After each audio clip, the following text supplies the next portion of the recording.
Hey photographers, this is your weekly update on what you need to hand in this week in photography. If you have not handed in your man versus nature double exposure, you need to hand that in ASAP as it was due last week. It is a pretty big assignment, probably about 40 points, so it will drag your grade down if you do not hand that in. Other things that are due this week, if you look over here, you have a photo of the week that is due. The theme is either animals or reflection. So you will be placing that in your blog, or you can hand it in on Schoology. Just make sure I get a photo from you this week.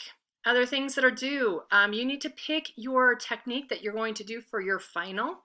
You will watch a video of this video right here, which is top 100 photo ideas, and you will pick something on here that you plan on doing for your photo final.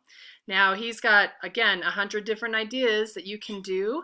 You are going to take a screenshot of the one that you're planning on doing along with the time that it is shown in the video, and you'll be handing that in so I know what to expect from you when you hand this in for your final. This planning document is due this week because your photo final is going to be due on May 6th.